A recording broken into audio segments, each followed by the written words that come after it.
Bonjour, aujourd'hui on se retrouve pour parler de The Other Side, le nouveau jeu de Weird Games. The Other Side, c'est la suite, le développement de Malifaux, le célèbre jeu de Weird Games. Mais il ne se passe pas tout à fait dans le monde de Malifaux. Alors on va vous expliquer un peu les tenants et aboutissants de cet excellent jeu. On vous a présenté ici le livre de règles et les boîtes d'allégeance. La particularité de ce jeu, c'est la manière dont se découpe la gamme. Un livre de règles central, et vous allez voir, on n'en a même pas besoin, et des boîtes d'allégeance qui contiennent tout le matériel de jeu. Le livre de règles, pourquoi n'en a-t-on pas besoin? Eh bien, tout simplement parce qu'il est en téléchargement gratuit. Alors, ce ne sera pas tout le livre de règles que vous voyez là. Il y a énormément d'historique dans ce livre de règles, mais toutes les règles de jeu, ainsi que les scénarios, sont en téléchargement gratuit. Et en quelle langue est le livre de règles? Et bien justement, il est téléchargeable en français. Ah, c'est bien ça. Et je dirais même mieux, les cartes aussi. Parce que les unités ont des cartes qui sont incluses dans la boîte, mais elles peuvent être librement téléchargées depuis notre site. Il suffit d'aller sur la page du jeu, on a mis les liens de téléchargement. Dans un très gros fichier où vous avez toutes les cartes de toutes les unités disponibles que vous pourrez imprimer pour votre faction, ainsi que le petit livre de règles qui fait une petite quarantaine de pages avec les scénarios inclus. Alors je disais qu'effectivement ce jeu a une certaine parenté avec Malifaux. Alors Malifaux, pour ceux qui ne connaissent pas, c'est un jeu d'escarmouche qui se déroule dans le monde de Malifaux, une sorte de monde à la frontière du 19e siècle gothique, du steampunk, avec des inspirations de films d'horreur. Il y a énormément d'inspirations, de tendances qui se croisent dans ce jeu assez unique en fait, et qui lui donne un charme vraiment fou. Et The Other Side, ça se passe au 19e siècle, chez nous. Mais après qu'un portail sur Malifaux se soit ouvert et ait laissé sortir des choses. C'est en fait une sorte d'uchronie d'histoire parallèle où on va imaginer que notre monde a été envahi par l'autre côté, The Other Side. Et que de cet autre côté se déversent des envahisseurs contre lesquels le monde va se retrouver en guerre, sachant que bien sûr il était déjà en guerre lui-même. Hein, donc la réalité qu'on la connaît a un petit peu changé, hein, c'est-à-dire qu'on est à un niveau de technologie supérieur, on est vraiment dans le steampunk. Le 19e siècle, steampunk rencontre l'horreur de Malifaux, donc c'est tout un programme. Et là on n'est plus du tout dans du jeu d'escarmouche, on est dans du jeu de bataille, d'affrontement. Alors, bataille c'est un grand terme, hein, il n'y a pas besoin d'avoir 100 figurines pour jouer de chaque côté. On peut commencer à jouer avec sa boîte d'allégeance qui contient une trentaine de figurines, c'est largement assez. Par contre, on va retrouver des figurines sous forme d'unités et des créatures beaucoup plus grosses que celles qu'on pourrait croiser sur une table de Malifaux, notamment les titans. Donc voilà, on va regarder maintenant le contenu, maintenant qu'on a parlé du livre de règles, en disant que ça, vous n'avez pas besoin de l'acheter. C'est vachement bien parce qu'il y a plein de dessins en couleurs magnifiques. Hein, il y a toute l'histoire. Et il y a toute l'histoire, exactement. Mais par contre, celui-là ne sera qu'en anglais et ne sera vraisemblablement pas traduit. Et donc, on peut se concentrer sur les boîtes d'allégeance. Alors voici la boîte des Gibbering Hordes. Alors Gibbering Hordes, si vous voulez, c'est l'une des factions qui a envahi depuis le monde de Malifaux. C'est des créatures visqueuses, gluantes et passablement carnassières.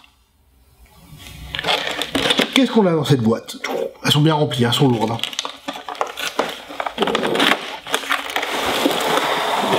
Des figurines! Ah, plein de figurines! La façon dont elles sont présentées rappelle quand même pas mal le jeu de plateau. Hein. C'est normal, elles sont préassemblées. En plastique. Et déjà assemblées. Tout ce que vous aurez à faire, c'est les fixer sur leur socle. Il y a une faction complète, hein, avec tout ce qu'il faut comme créature, de différents types d'unités. Hein, et à chaque fois, la boîte d'allégeance inclut le leader de la faction. Ici, on a cette créature un peu maritime, comme ça. Qu'est-ce qu'on retrouve encore? Les cartes des unités. À nouveau, je le répète, mais ces cartes-là, vous pouvez les télécharger en français. Là, les cartes d'unités, ce sont les cartes des unités qui sont dans cette boîte ou c'est Oui, toute la absolument. Non. C'est que les unités de la boîte. Les autres boîtes contiendront les cartes d'unités des figurines incluses dans la boîte, mais elles sont au fur et à mesure mises en téléchargement. Elles vont, je dirais, nourrir le dossier sur lequel vous téléchargerez ces cartes. Une fois qu'on soulève, on a tout le matériel de jeu. Mais qu'est-ce qu'on a donc? Des socles! Alors des énormes socles et des plus petits socles. Alors j'y reviendrai, mais globalement, les unités les figurines sont groupées en équipes. Et les équipes sont généralement formées de 3 figurines sur un même socle. Ah, c'est sympa. Et l'équipe va perdre au fur et à mesure de ses membres. Sachant que plusieurs équipes peuvent former une plus grosse unité. On peut avoir une unité formée de 2 équipes. Donc de 6 figurines sur 2 grands socles. Donc ça laisse pas mal de possibilités. Et vous avez tous les socles qu'il vous faut pour la boîte. Bien sûr, dans chaque boîte supplémentaire par la suite, il y aura les socles nécessaires. Et alors, juste une question. Oui. Là, on est sur des grosses créatures quand même, donc on a des gros socles, et du coup, ils sont 3 par unité. Est-ce que sur des créatures plus petites, des humanoïdes, on va être sur plus de figurines par unité? Alors en règle générale, c'est 3, toujours. 3. Voilà. Les socles qui vont être plus petits? Pas nécessairement, parce que les figurines, il faut savoir que les figurines, même les figurines humaines, sont extrêmement dynamiques dans le jeu. On a des pistolards en train de courir et de tirer, donc elles ont pas mal de volume en fin de compte. Hein. D'accord, donc il y a aussi des gros socles, même Oui. pour le... Oui. C'est le socle presque standard, on va dire, hein, la plupart des unités. Je crois que certains ont peut-être un socle un peu plus petit, mais ce sera peut-être des figurines individuelles, parce que il y a aussi des figurines individuelles, certaines énormes, les titans dont je parlais, mais certains personnages, par exemple, ici, le général de la faction formera lui-même une unité à lui tout seul, tout simplement. Voilà. Qu'est-ce qu'on retrouve d'autre? Le Fate Deck. Le Fate Deck provient de Malifaux. Exactement. Ça utilise... Alors, les mécanismes sont très différents de Malifaux. Mais à nouveau, c'est un jeu qui se joue sans dés. Donc, un Fate Deck. Alors, le Fate Deck, c'est quoi? C'est un jeu de cartes traditionnel. Simplement, au lieu d'avoir pique, cœur, carreau, il y a 4 suites qui sont différentes. Voilà, on a les sortes de corbeaux, les béliers, les masques, enfin, voilà. Et c'est ce paquet de cartes que vous allez utiliser lors du jeu. Chaque joueur aura son propre paquet de cartes. Ça veut dire aussi que, nécessairement, on contrôle le hasard, ou en tout cas, on peut savoir à quel moment vont arriver les bonnes cartes. Si les meilleures cartes sont toutes passées, on a mangé notre pain blanc. Il y a une sorte de hasard lissé sur l'ensemble de la partie, en fait. Exactement. Qu'est-ce qu'on retrouve d'autre? Alors là, le bonus, le maître. Alors c'est un petit maître ruban, mais c'est quand même bien sympa de l'avoir mis dans le jeu. En plus, il y a le logo de The Other Side dessus. Hein, donc c'est en pouces, hein, puisque le jeu se joue en pouces. On peut l'accrocher à son trousseau de clés pour toujours être prêt et pareil à jouer. Centimètres et pouces, c'est vraiment top. Moi je trouve que c'est le petit truc en plus de la boîte, mais rien d'y avoir pensé. Alors ça, par exemple, ce sont des marqueurs de tide pool. Alors ça va être, vous l'aurez pas dans les autres boîtes de faction. C'est quelque chose qui est spécifique au Gibbering Horde, qui au début de la partie va passer des sortes de mares, de reproduction hein, de la horde sur la table. Alors c'est vraiment pratique. Après, je pense que les joueurs un peu expérimentés de la faction ont envie de modéliser les leurs plus joliment, mais au début, on les pose sur la table, et ça fournit déjà le matos. Et on a les pions qu'il faut pour jouer. Hein, donc, une planche de pions avec les pions nécessaires pour le jeu. Donc, ce qui fait que on est sûr que chaque joueur aura assez de marqueurs pour jouer, puisqu'ils sont déjà inclus dans la boîte. Donc, on a vraiment tout le matos qu'il faut pour jouer sa faction. Il y a 4 boîtes d'allégeance actuellement disponibles. Il y en aura d'autres par la suite. Mais voilà, donc déjà, il y a pas mal de variétés, et elles sont vraiment bien conçues, et sont vraiment complètes, comme on peut le voir, hein, tout simplement. Donc voilà un peu mis en place ce qu'on retrouve dans la boîte de jeu, et c'est quand même fort joli, hein, n'est-ce pas? Donc là, en fait, en dehors du livre de règles, tout est dans la boîte. Oui, on a mis que le matos. Alors, juste un petit mot hein, sur la qualité des pions. C'est vraiment de l'épée. c'est super chouette, c'est du vrai gros pion qui va durer dans le temps, et ce genre de détail est quand même vachement appréciable. Hein. Bon matos de qualité. Vraiment la qualité sur cette boîte est très très bonne. Hein. Le moulage des figurines, c'est du plastique, mais l'assemblage est propre, il n'y a pas de coulure de colle. Alors, il faudra bien les graisser, parce que surtout là, sur les premières productions, j'ai l'impression que, comme on les voit, hein, elles brillent un peu, c'est parce qu'il y a pas mal de graisse. Donc, eau tiède, savon de vaisselle, un petit bain, et on les laisse sécher. Après, normalement, ça devrait pas du tout poser de problème. Donc voilà. Là, on montre un petit peu comment les figurines sont organisées sur leur socle, hein, comme on le voit là. On a une unité de ces sortes de rôdeurs, ainsi que des centipèdes fous, dont les Spirited Skulkers. Voilà. Donc ça vous permet de voir un peu comment sont les unités du jeu. Donc ça, c'est une équipe dans le jeu, et un certain nombre de socles, parfois un, parfois plusieurs, vont former des unités. Au niveau du jeu lui-même, ça va être chacun son tour ou C'est alterné. C'est alterné. En fait, le principe est très très malin. Au début de la partie, donc on va commencer par déterminer sa mission. Ok. Puis on va bâtir sa force en fonction de la mission qu'on a à faire.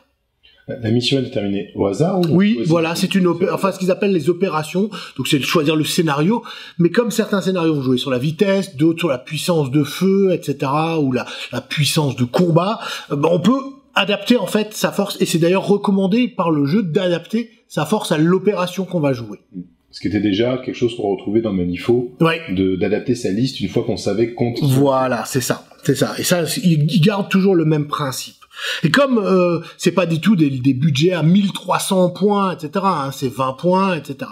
Donc c'est assez rapide de choisir ces unités. En fait, chaque leader, chaque commandant va venir avec sa carte qui lui donne un certain nombre de points pour recruter des troupes. Et tout ce qu'on a choisi au début, c'est combien de commandants chacun va jouer. Donc dans une partie standard d'escarmouche, petit format comme celui où on utilise les boîtes d'allégeance, c'est un commandant de chaque côté. Mmh. Donc en fait, le commandant, plus il va être puissant personnellement, moins il va avoir de points de recrutement. Exactement. D'accord. Exactement. Et ces points de recrutement servent à acheter des unités, mais les stratagèmes aussi, qui sont des effets qu'on va déclencher pendant le jeu, avec des points de commandement, des points tactiques. Alors les points tactiques, c'est un peu vraiment la grande spécificité du jeu, et c'est très très malin. En gros, vous avez 6 points tactiques au début du tour. Quand vous activerez au début de la partie, quand vous activerez une unité, elle vous rapportera dans certains cas autant de points de tactique qu'elle génère de points de tactique. Par exemple, notre commandant ici génère 3 points tactiques. C'est écrit en bas à droite de la carte. Donc quand j'active cette unité, avant même de résoudre ses actions, etc., je gagne 3 points tactiques.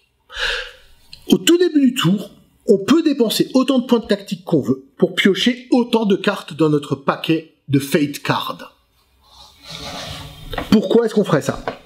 On va venir simplement aux mécaniques de jeu. La plupart des actions nécessitent un test en opposition avec l'adversaire. Ce test, c'est une caractéristique qui peut être le tir, la volonté, opposés l'un à l'autre. Chaque joueur rajoute la valeur d'une carte de la première carte piochée de son paquet. Mais on peut tricher dans Malifaux. Tricher consiste simplement à prendre une carte de sa main pour remplacer la valeur qu'on a piochée. Donc c'est pas 100% du hasard, en fait. Non. En tout cas, on peut contrôler. Mais ça veut dire aussi qu'au début du tour, on a dépensé des points tactiques pour piocher des cartes. Ces points tactiques peuvent aussi servir, pendant le jeu, à d'autres effets, comme déclencher les stratagèmes, déclencher des capacités spéciales. Donc il va falloir bien arbitrer sur sa gestion de son pool de points tactiques. Par exemple, le jeu est alterné, chacun joue une unité l'un après l'autre. Mais on peut dépenser un point tactique et défausser une carte pour passer. Ce genre de choses-là. Donc tout ça a un coût dans le jeu, et c'est ce qui va aussi rajouter beaucoup de tactique justement au jeu. Hein, le terme est bien choisi. Au niveau des mécaniques, donc c'est de l'alterner, mais pas tout à fait, hein, puisqu'on peut passer, etc. Au sein d'un tour, le joueur qui a l'initiative commence par activer une unité, puis son adversaire en active une, et on va comme ça, jusqu'à ce que toutes les unités aient été activées. Quand une unité est activée, on lui donne un ordre. Globalement, il y a deux grands types d'ordres. L'ordre d'avance, qui permet à l'unité de bouger et de faire une action de son choix. Et l'ordre de charge, qui permet de bouger 2 fois, double du mouvement, puis de faire une action obligatoirement de mêlée, de corps à corps. Il y a pas mal d'actions dans le jeu possibles. Alors, on va pas toutes les décrire ici, mais on peut bien sûr attaquer, on peut se préparer, c'est-à-dire ce qu'ils appellent le focus, qui consiste à avoir un bonus sur la prochaine action qu'on fera. Et ce qui est intéressant, par exemple, si j'ai 2 unités composées de 2 socles, je ne suis pas tenu de faire la même action avec les 2 socles. Donc en fait, le concept d'unité dans ce jeu sert surtout à dire ces 2 socles ne peuvent jamais être éloignés de plus de 8 pouces. Mais ils sont très indépendants l'un de l'autre. C'est-à-dire quand l'adversaire va tirer, il va choisir quelle équipe il cible. Et l'équipe va prendre des pertes. Mais les pertes excédentaires n'iront pas sur l'autre équipe. Donc c'est un concept qui est assez intéressant, assez novateur. C'est-à-dire que imaginez que c'est un peu des entités individuelles, puisqu'elles peuvent faire leurs propres actions, mais simplement elles sont tenues de respecter une forme de cohésion avec leurs congénères, en tout cas. Une cohésion qui est assez large, en fait. Hein, oui. Pouce. Une table standard, ça fait combien, en fait? Alors, ça va dépendre du nombre de commandants qu'on utilise. Avec un commandant de chaque côté, on peut très bien jouer en 1m20 par 1m20, voire 90 par 90. Dès lors qu'on commence à avoir 2 commandants avec leur force, c'est bien de jouer sur 1m80 par 1m20. Qui est une table assez standard pour du jeu de bataille. Parce qu'on est vraiment dans des jeux de bataille, malgré tout, puisque elles sont rassemblées en unités, etc. Donc, le jeu, en fait, au niveau tactique, va se jouer vraiment sur la gestion de sa main de cartes, savoir combien on va en piocher, à quel moment on va tricher, ça s'appelle cheat fate, tromper le destin, si on veut. La manière d'utiliser au mieux ces unités, en fonction de leurs caractéristiques propres. Chaque faction va avoir, chaque allégeance, entre guillemets, va avoir ses propres spécificités. Et vous découvrirez alors dans le jeu qu'il y a pas mal de petites subtilités. Par exemple, certaines unités, quand elles font une action, elles ont un test à faire. Mais si elles obtiennent une couleur spécifique, par exemple le corbeau, eh ben, elles vont avoir un bonus particulier. Et c'est à ce moment-là qu'on peut se dire, bon, ok, il faut que je garde peut-être un corbeau dans ma main pour le moment où je voudrais déclencher ce petit bonus sur l'action. Donc il y a pas mal de petits points de règle qui vont vraiment enrichir le jeu et le rendre vraiment fascinant, quoi. Bah, ça a l'air très sympa. Ça donne vraiment envie de tester. En plus, il y a pas mal de factions. Il y a 4 factions pour l'instant. Il y en a d'autres alors dont il parle dans le livre qui en par la suite, mais déjà les 4. Alors vous avez Gibbering Hordes, donc qui est cette faction-là, qui sont, on va dire, un peu des monstres un peu cthulhiens, qui ont décidé d'envahir le monde, notre Terre. Alors ils ont des créatures, vous avez, ils ont des titans, c'est une sorte d'immense profond qui est vraiment cyclopéen, qui est superbe. Vous avez comme faction le Cult of the Burning Man, le culte de l'homme qui brûle, qui est mené par un magicien qu'on voit ici, et qui est une sorte de faction qui va rappeler des souvenirs aux joueurs de Malifaux. C'est une faction un peu magique, de mecs un peu torturés. Vous avez le King's Empire, l'Angleterre.